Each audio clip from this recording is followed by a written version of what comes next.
alunos, sejam todos muito bem-vindos à nossa primeira aula de Direito Processual Civil do Intensivo Trino OAB. Se você não me conhece ainda, eu sou o professor Stanley Costa, estarei com vocês nesta jornada rumo à aprovação, lecionando alguns temas de Direito Civil e de Processo Civil. E essa é a nossa primeira aula, esse é o nosso primeiro encontro de processo, tá? Um encontro inaugural que nós vamos estudar alguns tópicos da parte geral do CPC, algumas noções introdutórias, temas de teoria geral do processo. Exatamente. E aí eu vou me encontrar novamente com vocês no estudo das tutelas provisórias, daqui a alguns dias.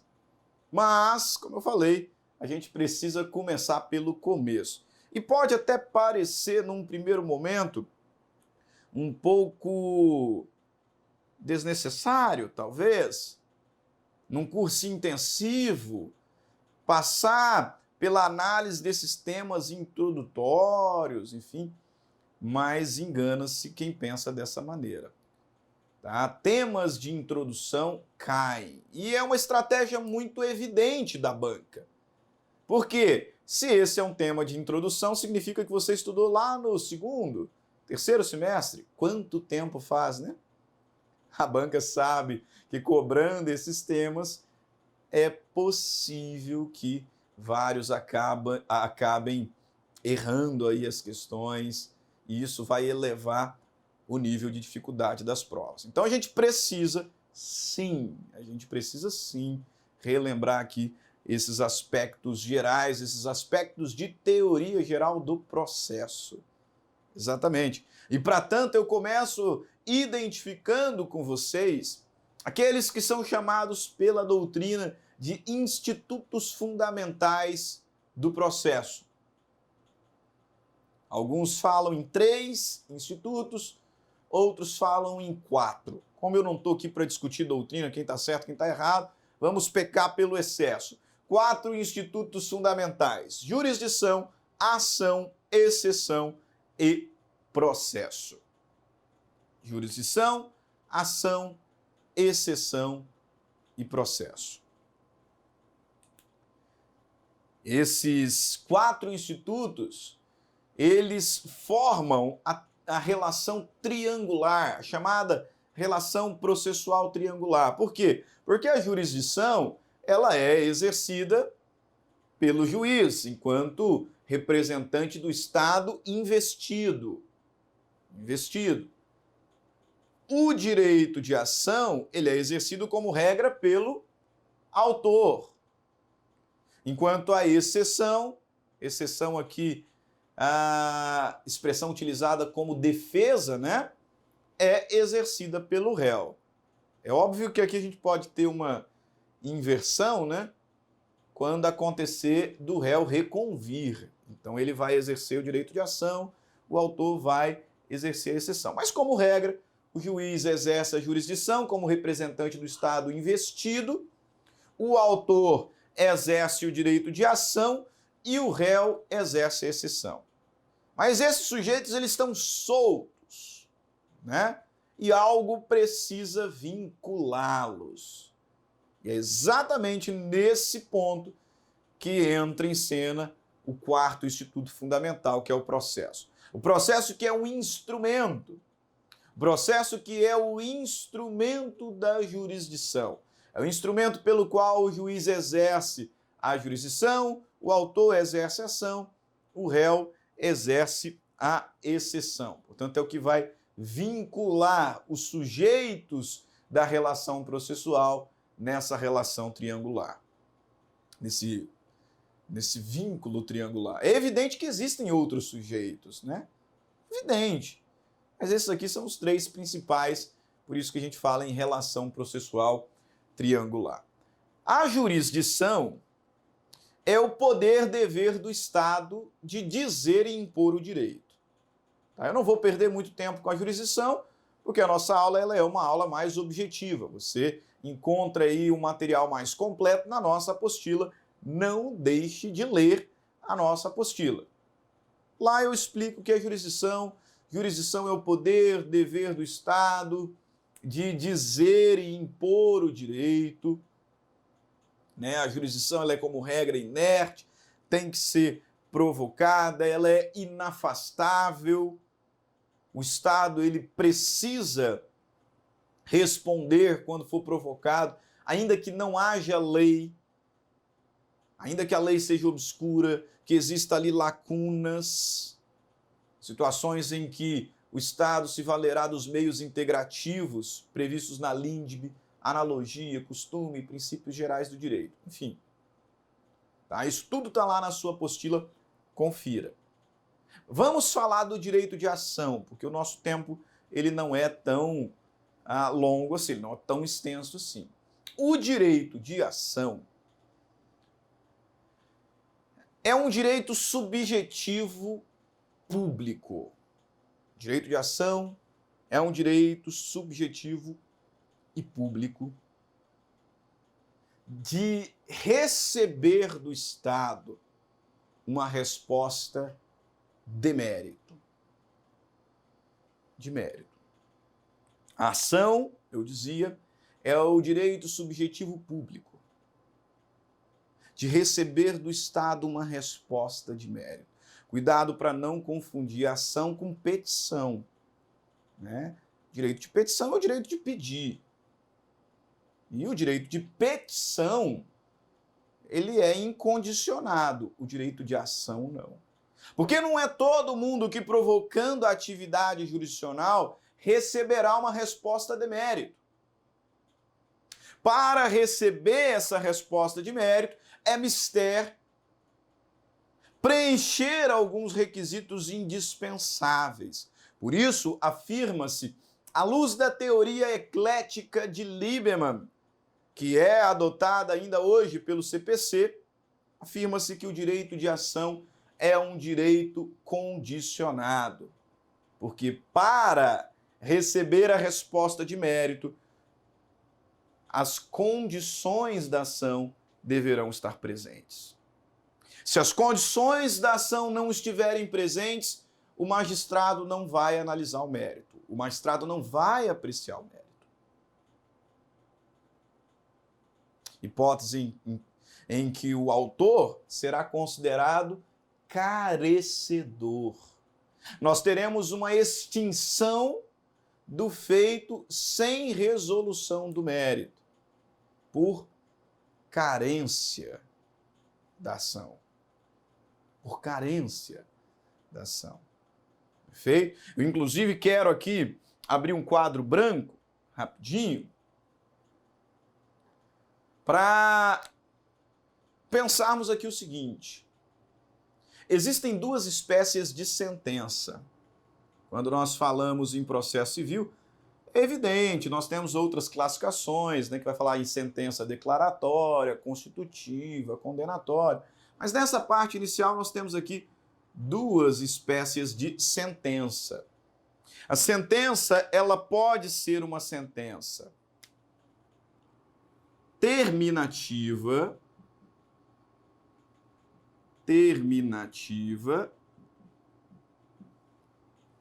ou uma sentença definitiva.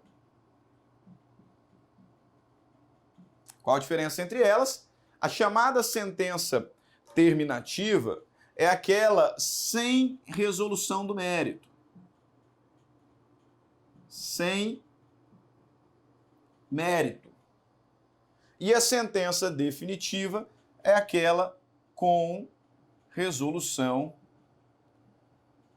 do mérito. Por que a gente precisa ter isso aqui de uma forma muito clara desde o início? Porque essa sentença sem mérito, ela não faz coisa julgada material. Não faz coisa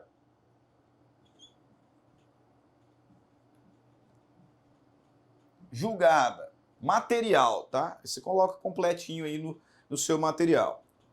Já a sentença definitiva, ela faz. A sentença definitiva, a sentença com resolução do mérito, faz coisa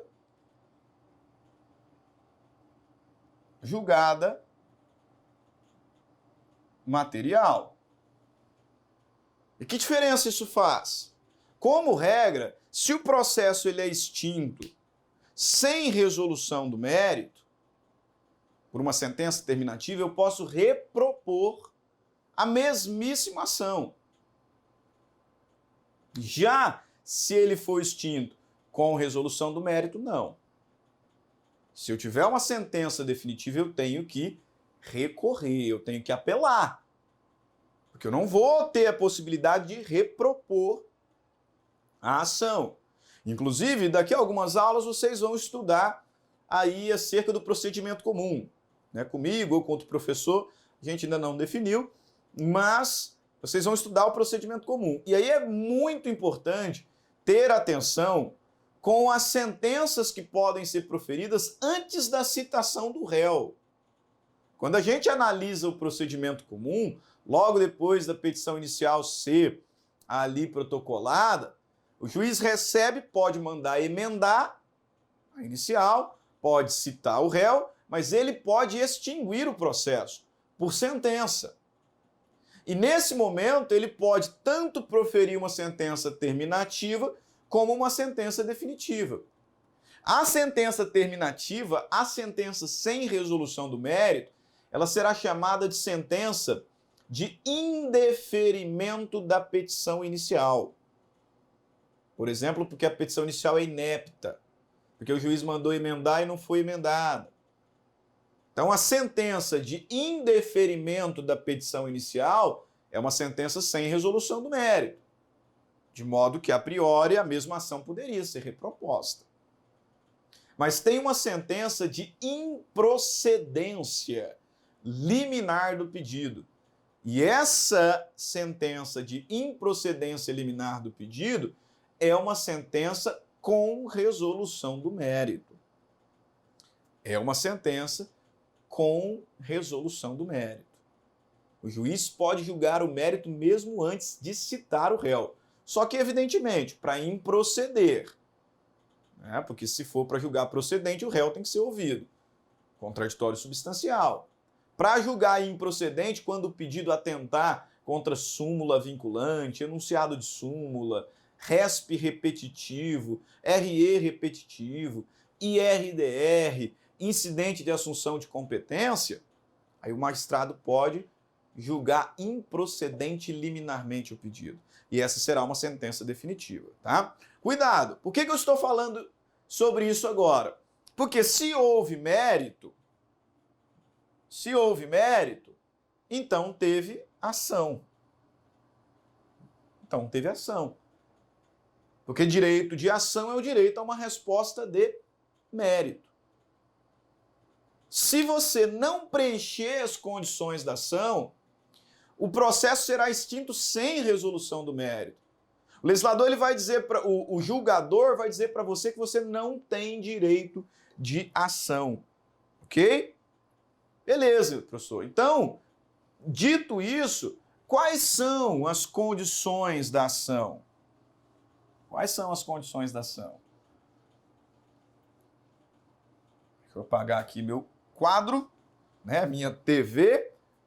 Quais são as condições da ação? Nós temos duas condições da ação.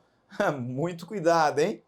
Para quem começou a estudar antes do CPC 15, cuidado, para quem teve TGP antes do CPC 15, porque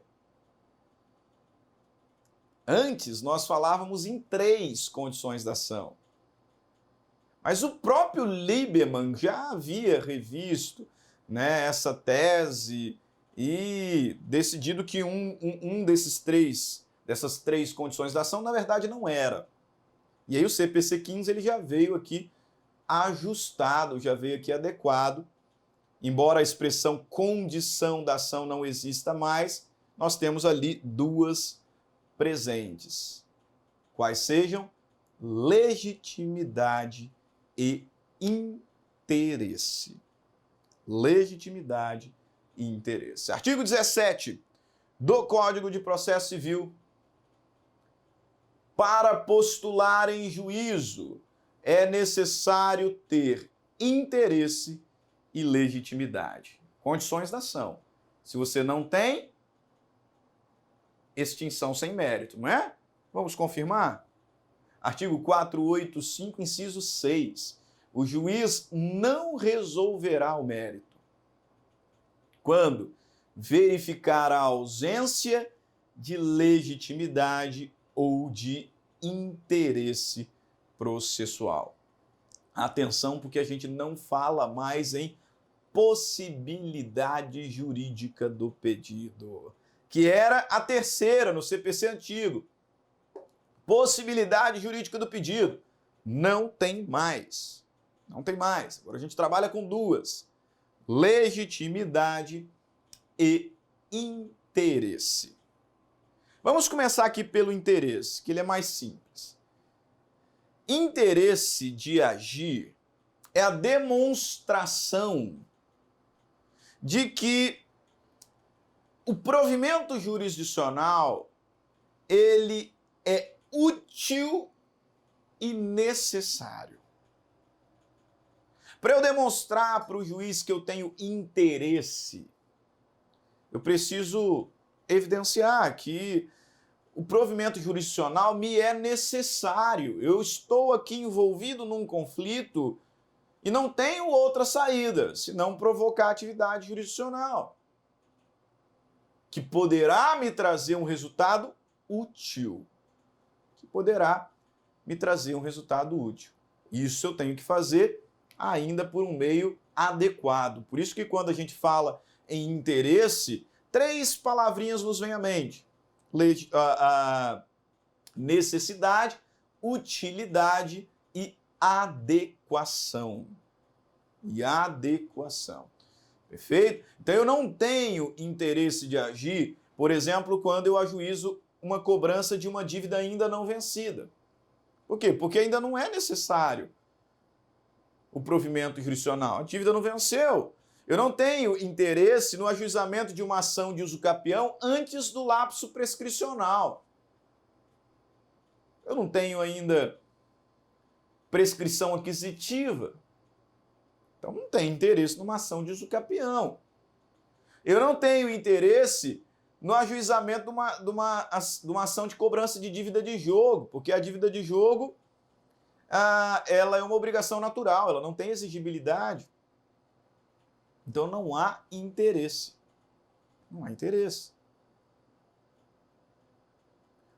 Acontece também no contexto previdenciário. Eu já vou destacar que essa não é a minha área, tá? Não é a minha área. Mas, por exemplo, quando o sujeito vai buscar uma aposentadoria, vai buscar um auxílio-doença, enfim, e ele ajuiza a ação judicial sem ter recebido o não administrativo, o não do INSS. Ele não tem interesse. Por quê? Porque ainda não é necessária a ação. Ele tem que tomar o não aqui primeiro, para depois se socorrer no judiciário. Na justiça desportiva acontece a mesma coisa. Primeiro tem que tomar o não no administrativo, para depois ir buscar no judiciário. Perfeito? Se eu fizer antes, eu não terei interesse. Por quê? Porque a ação não será ainda necessária, consequentemente ela não me será útil. Com relação à legitimidade, o Código de Processo Civil, no artigo 18, nos diz o seguinte: ninguém poderá pleitear direito alheio em nome próprio. Então essa é a ideia de legitimidade. Só pode, como regra, postular em juízo aquele que tem interesse. Aquele que é parte da relação controvertida, aquele que tem interesse e é parte da relação controvertida, do conflito que está sendo apresentado para a atividade jurisdicional. Aquele que se diz titular do direito. Ninguém pode postular como regra em juízo um direito que é meu. Alguém bateu no meu carro, um exemplinho bem simples. Alguém bateu no meu carro e eu sei que processo dá dor de cabeça e eu resolvi renunciar. Quer saber? Eu não vou cobrar nada em juízo, não. cara não quer me pagar, mas eu não vou cobrar nada em juízo. Aí vai um outro lá e fala assim, professor, se você não vai cobrar, eu vou cobrar por você. E ajuiza a ação. Não tem legitimidade. Você não pode postular em juízo um interesse que é meu. Ok? Essa é a regra prevista lá no artigo 18. Ninguém poderá pleitear direito alheio em nome próprio. E isso aqui nós chamamos de legitimidade ordinária. Legitimidade ordinária.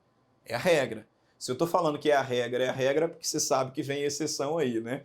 A exceção está na sequência do texto da lei. O legislador ele não para aqui no artigo 18. Ele me diz que ninguém poderá pleitear direito alheio em nome próprio, salvo quando autorizado pelo ordenamento jurídico. Ou seja, quando o ordenamento jurídico autorizar que alguém postule em nome próprio direito alheio,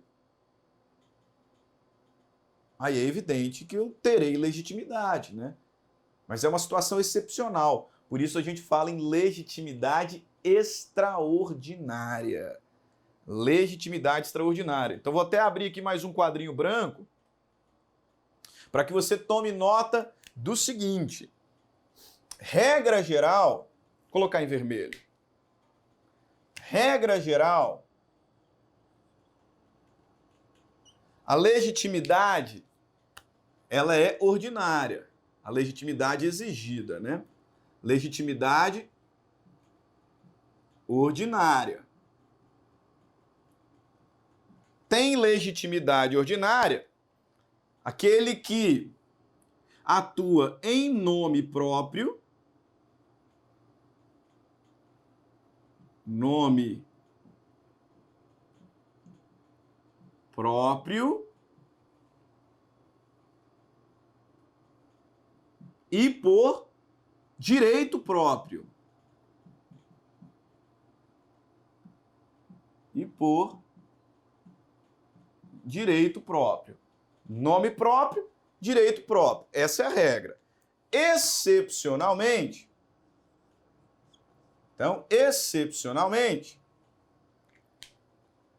o legislador admite a legitimidade extraordinária.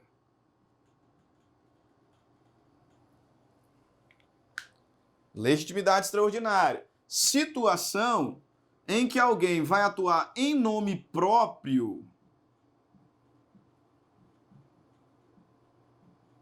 só que por direito alheio.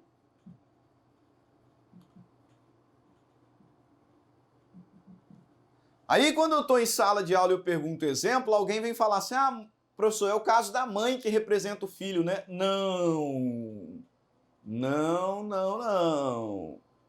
Na representação, eu vou até aqui abrir uma linhazinha, né? Na representação,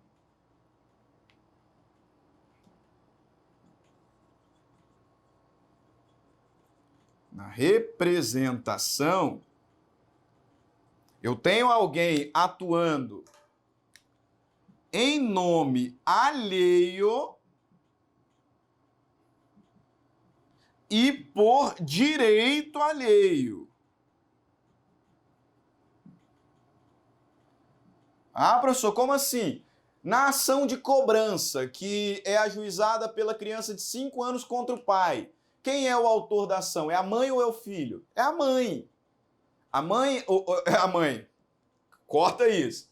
É o filho. Esse é o erro que alguns cometem. A mãe, ela está ali só representando. O autor da ação é o filho. É o filho. A mãe, ela está lá como representante. Então ela está lá em nome alheio, porque ela não está em nome próprio, não é ela a autora da ação. Ela está em nome alheio e por direito alheio. Por quê? Porque o filho é incapaz. Então, representação não se confunde com legitimidade extraordinária. Porque na legitimidade extraordinária, o sujeito está ali em nome próprio. Ele é o autor. mas ele está postulando direito alheio. Isso aqui é o que acontece, por exemplo, no caso de um condomínio. Não estou falando de condomínio edilício, não, tá? Um condomínio, uma copropriedade. Eu tenho uma casa com os meus 3 irmãos. Somos 4 condôminos. E tem alguém ali que invadiu, está dizendo que é o justo proprietário, enfim, e eu vou ajuizar uma ação reivindicatória. Os meus irmãos não precisam vir junto. Eu ajuizo sozinho. E eu vou postular ali em nome próprio o meu direito, legitimidade ordinária, mas eu vou postular o deles também. Porque o legislador me permite. E aí eu terei legitimidade extraordinária, porque eu vou estar em nome próprio postulando direito alheio. É o que acontece também na atuação, muitas vezes, do Ministério Público, que atua em nome próprio em proteção do direito da criança ali.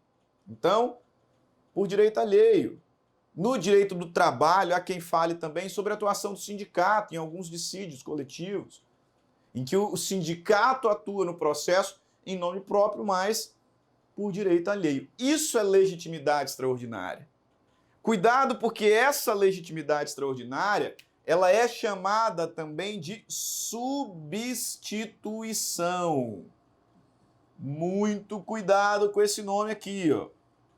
Tá? Substituição processual. Substituição processual e legitimidade extraordinária é a mesma coisa. Tá? Eu já vi a apostila da concorrência, não vou falar qual, evidente, mas eu já vi a apostila de concorrência dizendo que substituição processual é a mesma coisa de sucessão processual. Não é. Vocês vão aprender sucessão processual em momento oportuno. É a troca de parte. Por exemplo, o pai morreu e o filho entra no lugar. Aí é sucessão processual causa mortes. Substituição é alguém atuar em nome próprio por direito alheio. É legitimidade extraordinária. Deixa eu apagar tudo aqui para a gente voltar. Ok? Então, cuidado com essas expressõezinhas. Ok?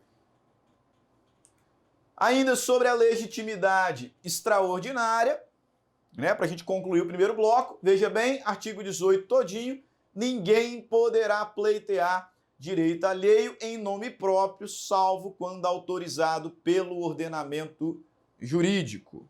E aí o parágrafo único, veja bem, havendo substituição processual. O que é isso? Legitimidade extraordinária. A lei autoriza que alguém em nome próprio postule direito alheio. Havendo substituição processual, o substituído poderá intervir como assistente. E não é simples, é assistente litisconsorcial. A intervenção de terceiros vocês vão ver na próxima aula. Aí o professor vai fazer a distinção entre assistente simples e litisconsorcial. Perfeito? Vamos fazer o seguinte, vamos parar o nosso primeiro bloco por aqui. Nós conversamos sobre as condições da ação. Quando voltarmos, falaremos sobre elementos da ação e também sobre competência. Tá? São os 2 últimos tópicos desse estudo de teoria geral do processo. Fiquem todos com Deus, vá lá, tome a sua água, estique o corpo e volte para darmos sequência aos nossos estudos. Perfeito? Grande abraço, até mais. Tchau, tchau.